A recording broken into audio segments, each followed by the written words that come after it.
Nama saya Tasya Akstari Rutarini, NIM 20113110038. Di sini saya akan mempresentasikan hasil PAGT pre dan post operasi. Sebelum saya mempresentasikan PAGT pre dan post operasi, apa sih pre dan post operasi itu? Pre-operasi adalah tahap yang dimulai ketika ada keputusan untuk dilakukan intervensi bedah dan diakhiri ketika pasien dikirim ke meja operasi. Sedangkan post-operasi adalah masa setelah dilakukan pembedahan yang dimulai saat pasien dipindahkan ke ruang pemulihan dan berakhir sampai evaluasi selanjutnya.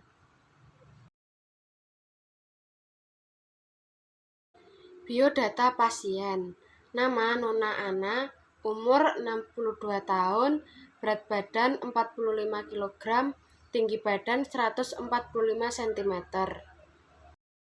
Hasil asesmen pasien, BBI 44,9 kg, dan IMT pasien hasilnya normal dengan 21,4. Biokimia pasien, Hb rendah, trombosit tinggi, albumin rendah, dan SGBT rendah. Dietary history pasien, energi 1532 kilokalori, protein 45 gram, lemak 81 gram, karbohidrat 182 gram. AMB dan TEE pasien, AMB 1066,6 kilokalori, TEE 1791,9 kilokalori.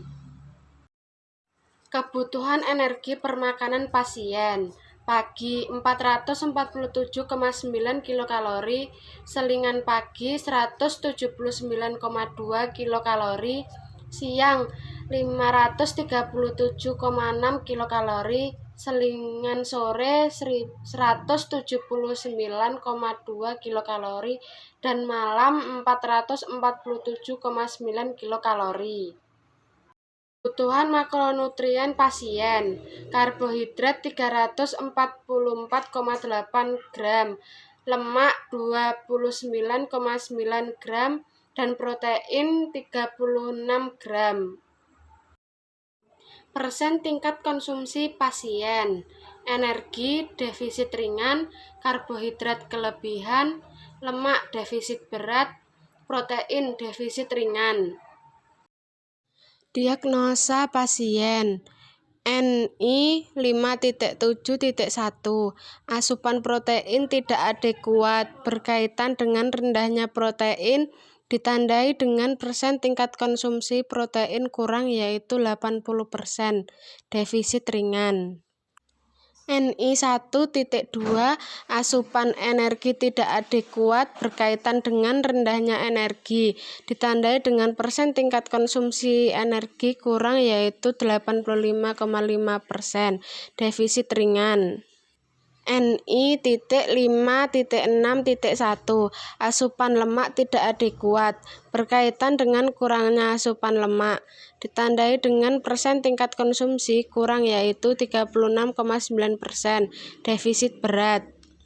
NI 5.8.2, kelebihan asupan karbohidrat, berkaitan dengan kelebihan asupan karbohidrat, ditandai dengan persen tingkat konsumsi berlebih yaitu 189,4%, kelebihan. NC.2.2, perubahan nilai laboratorium terkait gizi, berkaitan dengan trombosit tinggi, ditandai dengan hasil trombosit pasien yang tinggi yaitu 511.000. NC2.2, perubahan nilai laboratorium terkait gizi berkaitan dengan albumin rendah, ditandai dengan hasil albumin pasien yang rendah yaitu 2,6.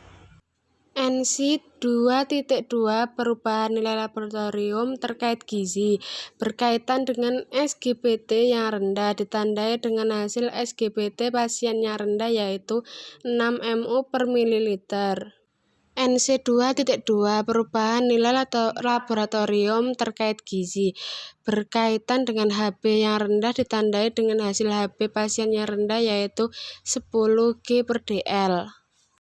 Intervensi pasien. Jenis diet. Pasien diberi makan kaya karbohidrat 6 jam sebelum operasi. Rute oral, frekuensi 5 kali sehari, 3 kali makan utama, dan 2 kali selingan. Tujuan diet. Yang pertama, meningkatkan asupan makanan untuk memenuhi kebutuhan gizi. Yang kedua, mengusahakan status gizi pasien tetap normal atau optimal saat pembedahan. Yang ketiga, tersedia cadangan untuk mengatasi stres. Dan yang keempat, dibutuhkan untuk penyembuhan luka lebih cepat. Syarat diet pasien. Energi. Pasien dengan status kurang diberikan 40-45 kilokalori per kilo berat badan. Pasien dengan status gizi normal sesuai kebutuhan. Sedangkan pasien dengan status gizi lebih dikurangi 10-25% dari kebutuhan normal. Faktor stres disesuaikan dengan penyakit tertentu pada pasien. Protein. Pasien dengan status gizi normal lebih diberikan 0,8 gram per kilo berat badan, yaitu sebesar 36 gram. Lemak diberikan 15% dari kebutuhan, yaitu sebesar 29,9 gram. Karbohidrat diberikan sisa dari kebutuhan sebesar 344,8 gram. Vitamin dan mineral diberikan cukup sesuai kebutuhan. Bila terjadi defisiensi vitamin yang diberikan diutamakan vitamin B, C, dan K. Diberikan makanan yang rendah sisa untuk mudah pembersihan dalam sel cerna. Kebutuhan energi, protein, lemak, dan karbohidrat tetap disesuaikan dengan keadaan penyakit pasien. Makanan yang dianjurkan untuk pasien. Yang pertama, makanan banyak mengandung oksidan seperti bayam, wortel, buah beri, anggur merah, apel, kacang tanah, dan brokoli. Yang kedua, makanan mengandung protein seperti keju, yogurt, ikan, tuna, ayam, kalkun, almond, kenari, selai kacang, dan telur. Makanan yang tidak dianjurkan untuk pasien seperti kentang, tomat, terong, gorengan, permen, keripik, kopi hitam, alkohol, soda, dan produk olahan susu. Monitoring evaluasi pasien. MONEV. Asupan gizi, target, asupan energi, protein, lemak, dan karbohidrat sesuai dengan kebutuhan. Pelaksanaan setiap hari. MONEV biokimia, target HB normal, trombosit normal, albumin normal, SGBT normal. Pelaksanaan setiap waktu. Menu diet pasien. Pagi, bubur nasi 1 mangkok 170 gram, telur rebus 1 butir 60 gram, wortel rebus 2 potong 30 gram, dan air putih 1 gelas 200 ml. Selingan pagi, apel 1 buah 120 gram, susu skim 1 gelas 100 gram. Siang, nasi tim 1 mangkok 100 gram, sayur bayam wortel 1 mangkok 100 gram, telur rebus 1 butir 60 gram, dan air putih 1 gelas 200 ml. Selingan sore, kacang rebus setengah piring 50 gram, dan susu skim 1 gelas 200 gram. Malam, nasi tim 1 mangkok 100 gram, ayam tanpa kulit 1 potong 40 gram, wortel rebus 2 potong 30 gram, dan air putih 1 gelas 200 mg. Hasil Nutrisurvey menu diet untuk pasien.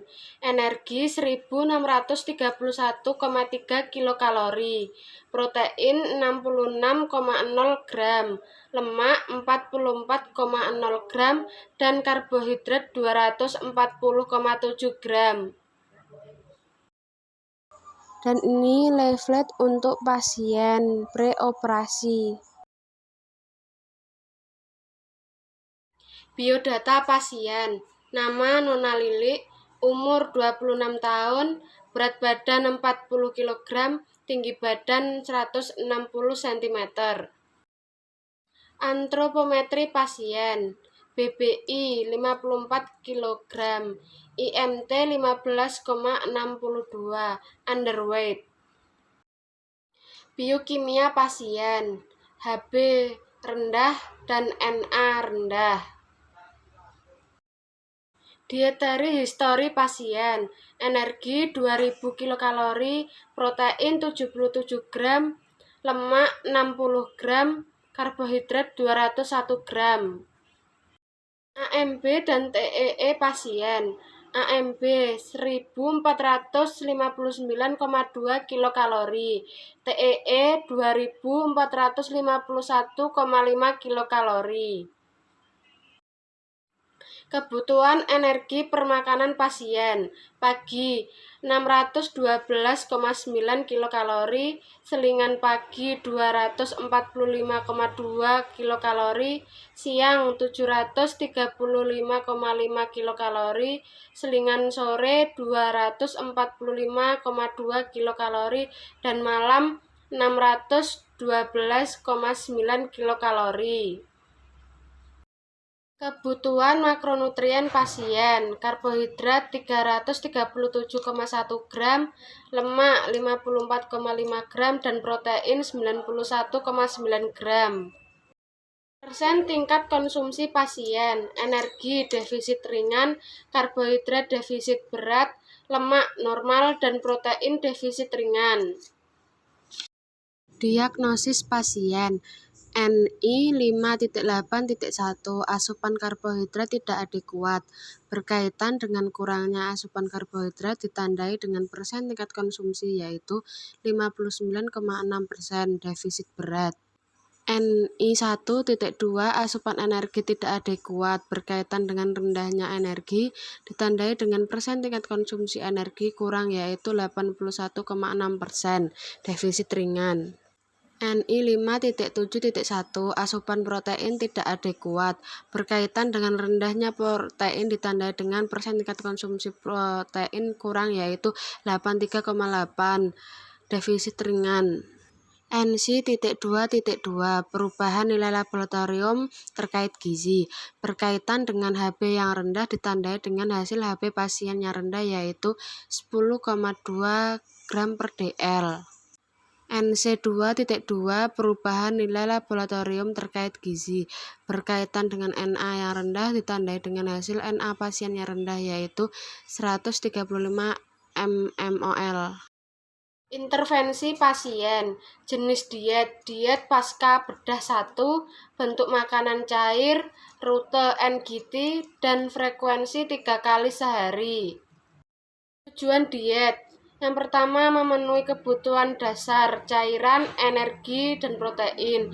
Yang kedua, mengganti kehilangan protein, glikogen, zat besi, dan lain-lainnya. Yang ketiga, memperbaiki ketidakseimbangan elektrolit dan cairan. Syarat diet untuk pasien. Makanan secara bertahap, bentuk cair, saring, lunak, dan biasa. Jenis dan identifikasi pemberian.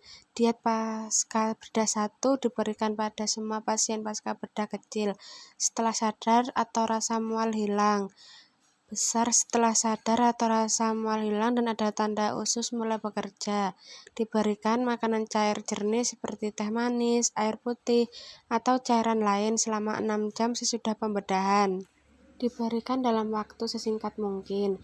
Diberikan makanan parenteral secara bertahap sesuai kondisi pasien mulai 30 ml per jam. Makanan yang dianjurkan untuk pasien. Yang pertama, roti gandum dan sereal. Kedua, telur. Ketiga, ikan salmon. Keempat, sayuran hijau. Kelima, susu rendah lemak. Keenam, kacang-kacangan. Ketujuh, buah alpukat. Kedelapan, buah jeruk. Dan yang kesembilan, sup kering kepiting dan jagung. Makanan yang tidak dianjurkan untuk pasien. Yang pertama, makanan kering dan menggunakan pengawet seperti buah-buahan kering, dendeng, dan beberapa jenis keripik kentang. Yang kedua, makanan olahan seperti sosis dan kentang goreng. Yang ketiga, susu dan produk olahan susu seperti keju. Yang keempat, daging merah. Monitoring dan evaluasi pasien. MONEF, asupan gizi, target asupan energi, protein, dan karbohidrat sesuai dengan kebutuhan, pelaksanaan setiap hari. MONEF, biokimia, target Hb normal dan Na normal, pelaksanaan sesuai waktu. Menu diet untuk pasien. Pagi, air kacang hijau, 2 sendok makan kacang hijau 40 gram dan 1 sendok makan gula aren 10 gram. Selingan pagi, teh manis 1 sendok teh gula 10 gram, 1 kantong teh celup 2 gram, 1 cangkir air putih 100 ml. Siang, sari madu apel, 1 buah apel 85 gram dan 1 sendok makan madu 15 gram. Selingan sore, air putih, 1 gelas air putih 100 gram. Malam, sari buah jeruk, 1 buah jeruk 100 gram. Hasil Nutrisurvey menu diet pasien. Energi 356,7 kilokalori, protein 14,6 gram, lemak 2,7 gram, dan karbohidrat 79,2 gram. Dan ini adalah leaflet untuk pasien.